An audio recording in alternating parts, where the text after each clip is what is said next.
우리 열왕기하 17장의 말씀 또 이어서 은혜를 나누겠습니다. 아하스 참 대단한 왕입니다. 대단한 왕. 여기 대단하다는 것은 무엇으로 대단하다 하겠습니까? 이 사람의 생각, 사람의 기준으로 볼 때 대단한 겁니다. 그렇지 않습니까? 이런 왕이 어디 있겠습니까? 이런 대통령이 있을 수 있겠습니까? 어째서 우리가 이런 평가를 하는 겁니까? 자기 아들을 제물로 바쳤습니다.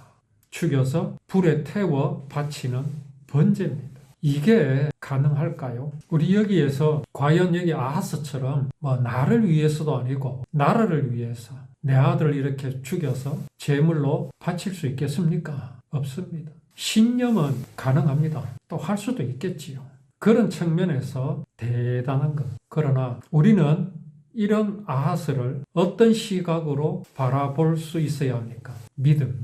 여기 믿음이라 하면 하나님의 사랑입니다. 하나님의 사랑. 하나님의 사랑을 배반한 우리 인생을 끝까지 사랑하셔서 그 사랑이 영원하심으로 우리가 하나님의 사랑을 배반한 죄악을 묻지 않으시고 하나님께서 친히 대신하여서 십자가에서 죽으신 그 사랑, 그거를 믿음이라 하는 겁니다. 믿음의 눈으로 바라볼 때 하나님께서 보실 때 아하스의 이러한 행위는 가소롭기 짝이 없는 겁니다. 사람의 눈으로 볼 때야 대단하지요. 성인의 반열에 오를 수 있습니다. 역사의 길이 남을 수 있습니다. 만약에 이런 일이 조선 왕조에서 일어났다면 아마 그 왕은 성군의 반열에 오를 겁니다. 성군의 반열. 조선 왕조 중에서도 자기 아들을 죽인 왕이 있습니다. 사도세자를 뒤주에 집어넣어가지고 죽였지 않습니까? 이거는 그것과는 다른 거잖아요. 자, 아하스가 그리 했습니다. 그러면 그에 대한 뭔가를 받아야 되겠죠. 국태민안, 나라가 태평성대하고 편안한 나라가 되기 위해서 그렇게 되기를 소원하는 마음으로 자기 아들을 내어놓기까지, 아끼지 않고 내어놓기까지 했다면 그 대가를 받아야 할 것 아닙니까? 아하스가 자기 아들을 하나님께 바쳤겠습니까? 아닙니다. 누구에게 바쳤겠습니까? 우상입니다. 바알과 아세라에게 바쳤습니다. 그러면 뭔 대가를 받았어야지요. 그런데 어떻게 됐습니까? 오히려 이스라엘이 쳐들어오고 또 이방이 쳐들어와서 완전히 유다를 유린했습니다. 짓밟았습니다. 10만의 군사가 죽고요. 10만의 백성이 포로가 되는 그런 수모를 당했습니다. 아니 그렇게 정성을 들였는데도 이건 우리에게 무엇을 보여주십니까? 아하스가 섬기는 우상은 죽었기 때문에 그렇습니까? 없기 때문에 그렇습니까? 당연히 하나님 외에는 신이 없습니다. 신이 존재할 수 없습니다. 성경의 어떤 대목에서는 많은 신들 이렇게 기록된 장면이 있는데 그거는 무슨 신이 있어서 그런 게 아닙니다. 거기서 신들이라 하면 무엇을 가리키냐면 사단을 가리킵니다. 사단은요 살아서 역사하고 있습니다. 여기 살았다라는 것은 하나님의 생명과는 다릅니다. 사망의 역사입니다. 사망의 역사. 자, 사단은 살아서 아하스를 움직였습니다. 어떻게 움직였습니까? 네 아들을 내게 바쳐라. 그러면 내가 네 소원을 들어주겠다. 그러면 그 사단은 아하스에게 구체적으로 어떻게 역사했을까요? 어떻게 유혹했을까요? 그거를 우리가 알아야 사단이 움직이는 모습을 알 수 있습니다. 우리는 사단, 마귀 일하니까 어떤 상상을 합니까? 막 붉은 얼굴에 머리에는 뿔이 달려가 있고 꼬리는 화살촉까지 생겼고 송곳니가 드러나 있고 그렇게 생각하지요. 아닙니다. 사단은 그렇지 않습니다. 사단 마귀를 그렇게 생각한 것은 그렇게 여기는 사람의 상상일 뿐입니다. 왜 그렇게 사단을 그렇게 상상할까요? 그것은 사람의 마음에 심각한 문제가 생겼기 때문에 그렇습니다. 진실로 사단의 정체는요, 딱 이겁니다. 사람이 하나님과 같이 될 수 있다. 지금 세상 모든 사람 마음에 있는 신념, 그게 바로 사단입니다. 하나님 필요 없다. 하나님이 믿어지지 않는 것. 이게 사단의 정체입니다.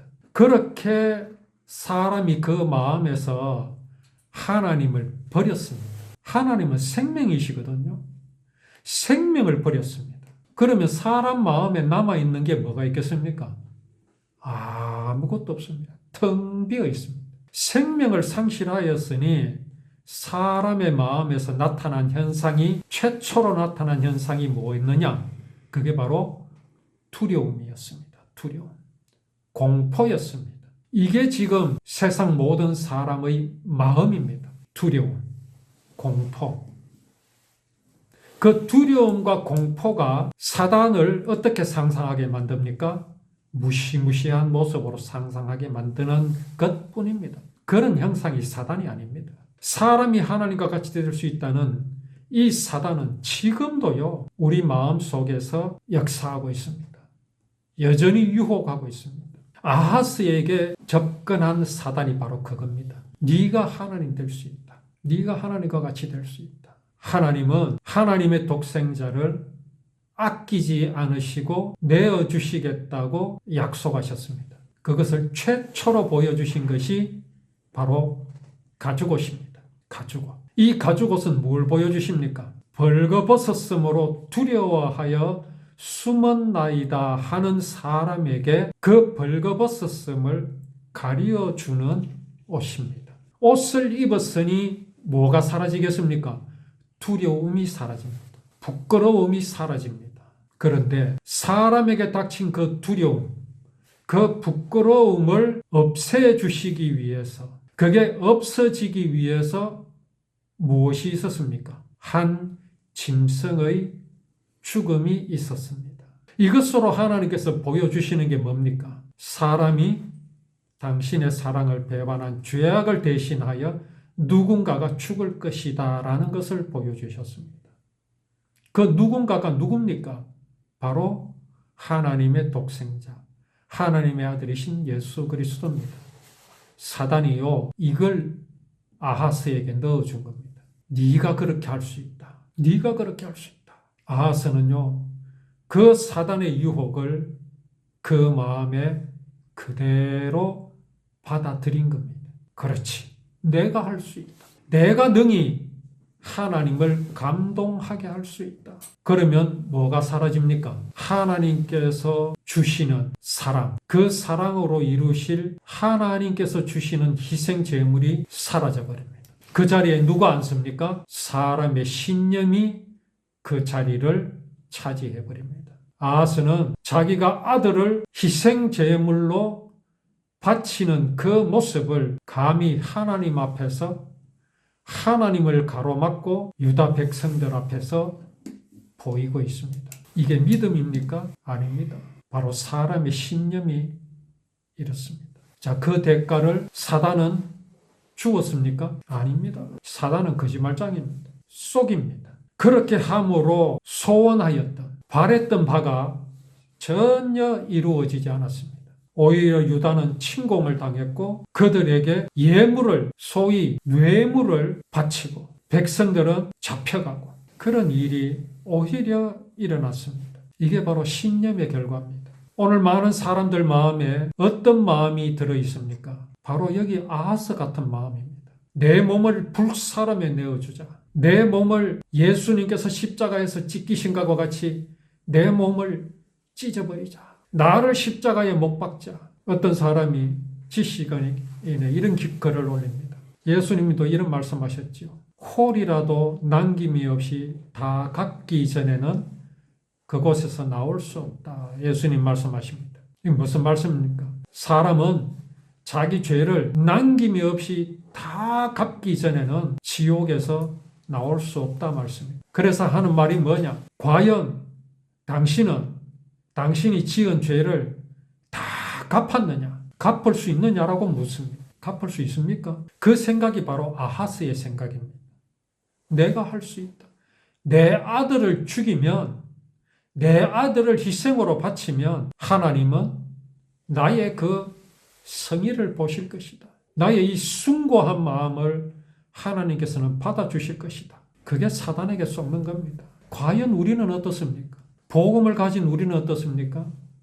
구원을 받았다고 하는, 그래서 예수님의 그 구원을 믿는 우리는 어떻습니까? 문득문득 내 믿음을 의심할 때는 없습니까? 이래서 되는 것이라고 불안할 때는 없습니까? 과연 나의 이런 모습을 하나님께서는 어떻게 보실까 하고 의심할 때 없습니까? 그게 전부 사단입니다. 이렇게 말씀드리면 이런 염려를 합니다. 그러면 언제 착한 일 하고, 언제 전도 열심히 하고, 언제 헌금하고, 언제 기도 열심히 하겠느냐? 그러면은 전부 방종하고 마음대로 할 것 아니냐? 이렇게 말하는 사람이 있습니다. 그러면 항상 내가 열심히 살아야 할 것이라는 마음을 굳게 다잡고 그렇게 살아야 하겠습니까? 그게 아하스입니다. 하나님은요, 그렇게 맺는 열매를 성령의 열매라 하시지 않습니다. 우리 고생교회에서는 행함에 대해서는 1절 말하지 않습니다. 이것에 대해서 의심하는 분들도 있습니다. 왜 그러느냐? 사도들도 특히 야고보 사도 같은 경우에는 행함이 없는 믿음은 죽은 믿음이 아니냐라고 심각하게 말씀을 전하는데 왜 복음 하면서 행함은 말하지 않느냐? 누가 행할 줄 몰라 안 합니까? 누가 착하게 살기 싫어서 안 합니까? 그렇지 않습니다. 그렇게 하라고 해서 될 것 같으면 성령 열매는 필요 없습니다. 성령의 열매는 필요가 없습니다. 내가 맺는 열매면 됩니다. 그게 바로 아하스입니다. 아하스의 이 열매 한번 보십시오. 얼마나 대단합니까? 과연 이 아하스가 맺는 열매가 어떤 열매인지, 과연 하나님께서 그 열매를 왜 싫어하시는지, 죄악으로 여기시는지를 또 말씀을 통해서 은혜를 나누도록 하겠습니다.